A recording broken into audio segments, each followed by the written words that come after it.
नमस्कार मेरे प्यारे मित्रों। जैसा कि हम प्राणायाम की प्रक्रिया में आगे बढ़ रहे हैं, कल हमने अनुलोम विलोम प्राणायाम किया था। आज हम कपालभाति प्राणायाम करेंगे। कपालभाति प्राणायाम का मतलब है कि शरीर का प्योरिफिकेशन, शरीर की शुद्धि का प्राणायाम है, जिससे हम शरीर शुद्धि करते हैं।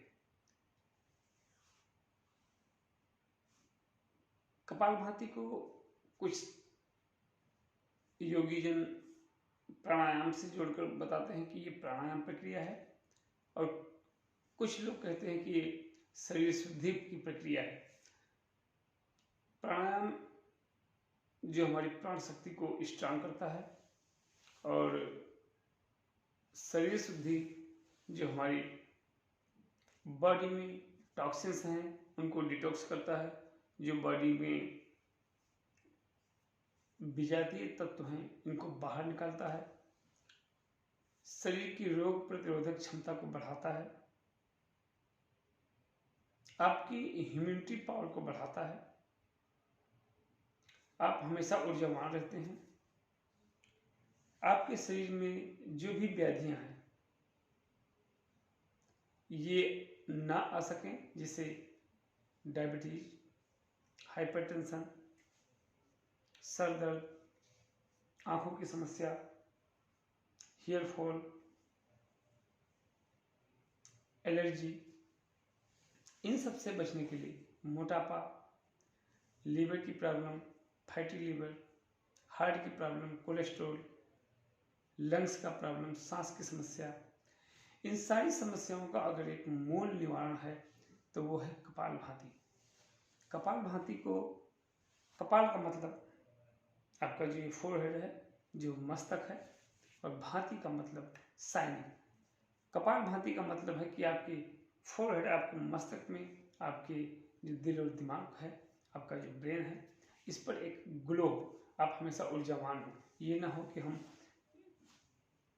जब हमें काम पर हैं, जब हम कहीं और हैं तो हम अस्वस्थ दिखें ना, हमें हमेशा स्वस्थ दिखना है। स्वस्थ दिखने के लिए कपालभाति प्राणायाम सबसे अति उत्तम प्राणायाम, और अगर कहें तो शरीर के डिटॉक्स को, शरीर के जो कोलेस्ट्रॉल, ट्राइग्लिसराइड, ये एक प्रकार से विशुद्धियाँ हैं, इनको बाहर निकालने में और शरीर को शुद्ध करने में कपालभाति का बहुत बड़ा योगदान है। कपालभाति प्राणायाम अगर हम बराबर करते हैं तो अगर हम रोगी हैं तो हमारी रोग व्याधि दूर होगी, और अगर हम निरोगी हैं तो हमें लंबे समय तक हमारा प्राणवायु स्ट्रांग रहेगा, और हम लंबे समय तक लंबी आयु विदाउट एनी बीमारी के, बिना एनी समस्या के हम जी सकते हैं। बच्चों के लिए, उनके लिए मेमोरी बढ़ता है। बच्चे, स्टूडेंट्स जो हैं, उनको कपालभाति उनके लिए भी बहुत जरूरी है। जो हमारे आज बड़े लोग हैं, जो हम उम्र से बड़े हैं, जो 50 के पास पहुंच चुके हैं या उससे ऊपर हैं, इनको भी कपालभाति बहुत ही जरूरी है। कपालभाति से क्या होता है कि आज की डेट में आप देख रहे हैं कि दमा की समस्या, अस्थमा की समस्या, हार्ट की समस्या, कोलेस्ट्रॉल की समस्या, ट्राइग्लिसराइड, ब्लड प्रेशर की समस्या, शुगर तो सबसे बड़ी एक समस्या हो गई है। शुगर में अगर हम देखें तो शुगर को कपालभाति से कैसे लाभ मिलता है, क्योंकि जो हमारा पेनक्रियाज है, वो पेनक्रियाज बराबर काम नहीं कर पा रहा है, किसी भी कारण से वो वीक हो गया है, उसे जो है, जो इंसुलिन बनाता है उसको बनाने में वो सक्षम नहीं है। तो हमें क्या करना है कि कपालभाति जब हम करते हैं तो हमारे बॉडी का जो पूरा तंत्र है वो एक्टिवेट होता है, वो ऐसे काम करने लगता है जैसे कि नई गाड़ी का इंजन हो, और फिर हमारा इंजन नई गाड़ी की तरह से काम करना चालू कर देता है। तो हम कपालभाति करेंगे। कपालभाति करने के लिए सबसे पहले हम शांत होकर सावधान में बैठ जाएंगे। अगर आप पद्मासन लगा सकते हैं तो लगाएं, नहीं तो आप नॉर्मल जैसे भी आप बैठते हैं, कंफर्टेबल जैसे हो, चाहे एक पैर को ऊपर ले लें, चाहे आप दोनों पैर को ऊपर ले लें, या सुखासन में ऐसे ही बैठेंगे तो इसको हम सुखासन बोलते हैं।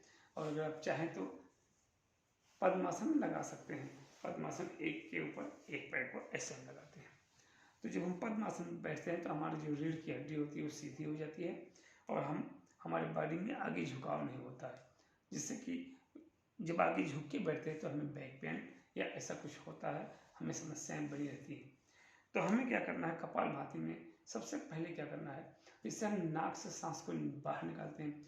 हमें छींक आती है तो क्या करते हैं, अच्छी ऐसे अच्छी, तो उसमें होता क्या है, नाक से जो हमारा लिक्विड है, जो हमारा जुकाम है, ऐसा हमें फील होता है कि हमारे नाक में कुछ बैक्टीरिया है, जो भी कुछ है, तो ये गंदगी एक बहुत स्पीड में बाहर निकलती है। तो उस समय जब आप छींक करते हैं, जब आपकी छींक आती है तो आपको क्या होता है कि पूरा बॉडी एक्टिव हो जाता है। तो ऐसे ही हमें क्या करना है, नाक से सांस को बाहर निकालना है, जिससे हम एक पंप को ऐसे पंप करते हैं और हवा फट से बाहर निकलती है। तो हमें क्या करना है, नॉर्मल हमने हवा सांस भरी और हमें छोड़ना है कैसे,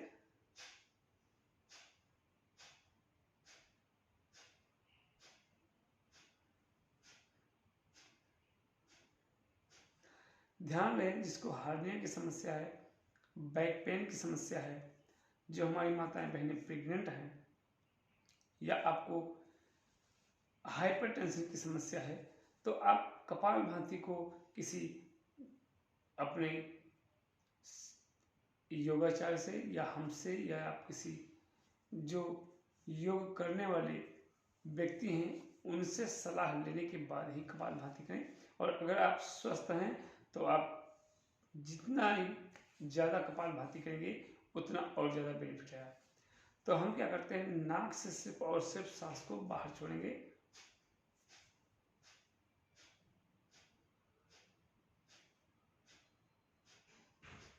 एक सेकंड में एक बार सांस बाहर जाएगा और जब सांस बाहर जाएगा उस समय हमारा पेट, जब हम अपनी नाभि पर ध्यान देंगे तो क्या होगा कि सांस को बाहर छोड़ा, नाभि अंदर गया, फिर सांस को भरा, नाभि बाहर आई, सांस को अंदर लिया,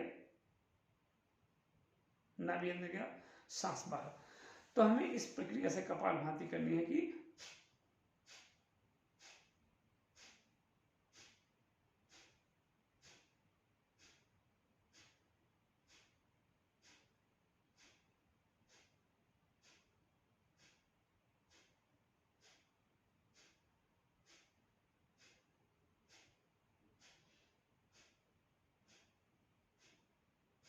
मतलब आपको हाथ नहीं हिलाना है, ये आपको समझने के लिए मैं हाथ का अभ्यास बताया हूँ कि सिर्फ सांस को बाहर छोड़ना है, बाहर छोड़ना है, बाहर छोड़ना है, बाहर छोड़ना है।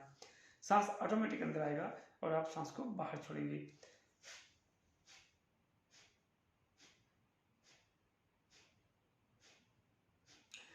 स्टार्टिंग अगर आपने 5 मिनट, 1 मिनट से लेकर 2 मिनट और 4 मिनट, और अगर आपने 5 मिनट तक कपालभाति कर ली तो आपके शरीर की जितने तंत्र हैं वो फिर से ऊर्जावान हो जाएंगे और आपको नई स्फूर्ति देंगे।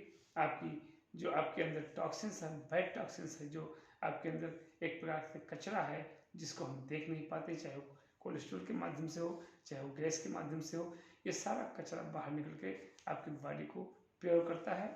नेक्स्ट स्टेप में हम आपको कपालभाति का और अच्छा सा तरीका बताएंगे।